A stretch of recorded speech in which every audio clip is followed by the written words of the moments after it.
بدکاری نسب کی بنیاد نہیں بن سکتی ہے۔ چنانچہ اسلام کی نظر میں چونکہ نسب ایک بہت بڑی اللہ تعالیٰ کی طرف سے نعمت ہے جس سے بڑے انسانی مفادات وابستہ ہوتے ہیں، اس لیے نسب کی بنیاد مرد عورت کے حلال یعنی کم از کم مشتبہ تعلق پر ہی رکھی جا سکتی ہے۔ اس سے کھلی ہوئی بدکاری کبھی بھی نسب کے ثبوت کی بنیاد نہیں بن سکتی ہے انسانیت کے لیے۔ زمانے جاہلیت میں عام طور پر یہ طریقہ تھا کہ کوئی بھی شخص کسی عورت سے بدکاری کرتا اور جب اس کے یہاں بچے کی پیدائش ہوتی تو بچے پر اپنا دعویٰ قائم کرتا تھا، اور بسا اوقات وہ دعویٰ قبول بھی کر لیا جاتا تھا کہ یہ میرا بیٹا ہے، یہ میرا بچہ ہے۔ اسلام نے اس بیہودہ رسم کو سرے ہی سے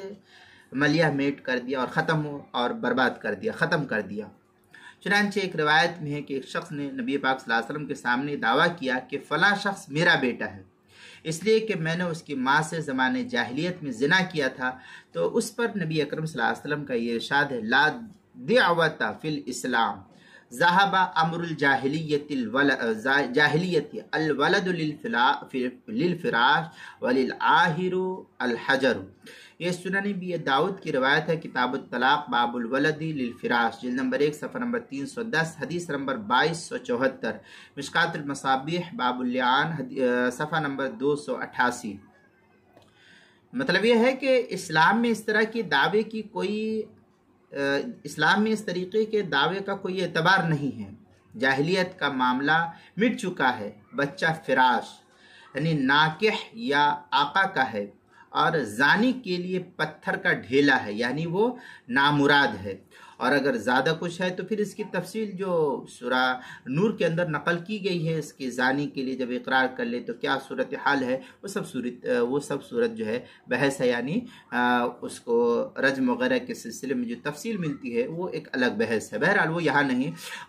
یہاں یہ ہے کہ پتھر کا ڈھیلا یعنی وہ شخص نامراد اور ناکام ہے۔ اب اس سلسلے میں غور کیا جائے تو اس معاملے میں اس سے بہتر کوئی اور اصول نہیں ہو سکتا ہے کہ اس میں صاحب فراش یعنی شوہر یا اسی طریقے سے باندی ہے تو اس کا آقا ہے، تو آقا کے لیے تو خیر ہے ہی، اس سے زیادہ اولاد کے تحفظ اور اس کی عزت کی بقا کا انتظام ہے، اس طور سے کہ اس سے نکاح میں رہتے ہوئے عورت کا اپنے شوہر کے ساتھ ایسا اختصاص ثابت ہوتا ہے جس میں کوئی دخل دینے والے کا مجاز نہیں ہو سکتا ہے۔ اور اگر کوئی بدکاری کر کے اس میں دخل دینے کی ناروا جسارت کرے گا تو اسے بہرحال نامراد اور ناکام کیا جائے گا، بلکہ جرم ثابت ہونے پر وہ حسب ضابطہ سزا کا وہ مستحق ہوگا۔ اسلامی مملکت ہوگی تو رجم اور سنسار کا حکم جو ہے اس سلسلے میں دیا جائے گا۔ دوسرے کہ جب اولاد پر دعوے میں تعارض ہوگا تو لامحالہ اسی شخص کو ترجیح دی جائے گی جس کی دلیل معقول اور مضبوط ہو، اور وہ شوہر یا آقا کی دلیل ہے کہ وہ اپنی بیوی یا باندی کی اولاد ثابت کر رہا ہے، جبکہ بدکار اگر دعویٰ کرے گا تو وہ خود اپنے دعویٰ کی بنیاد پر اول تو گنہگار اور مستحق سزا ٹھہرایا جاتا ہے، کہ اس لیے کہ نسب کے بارے میں اس کے دعویٰ کو ہرگز قبول نہیں کیا جا سکتا ہے اور اس کو سزا دی جائے گی اگر دلیل ثابت ہو جائے گی۔ تو یہ مسئلے کو مستفاد کیا حجت اللہ البالغہ مع رحمت اللہ الواسعہ کے 5ویں جلد صفحہ 183 پر اس کو نقل کیا ہے۔ الموسوعۃ الفقہیہ کے اندر ہے، ذهب الفقہاء الى انه لا يثبت النسب بالزنا مطلقا فلم يثبت رسول اللہ صلی اللہ علیہ وسلم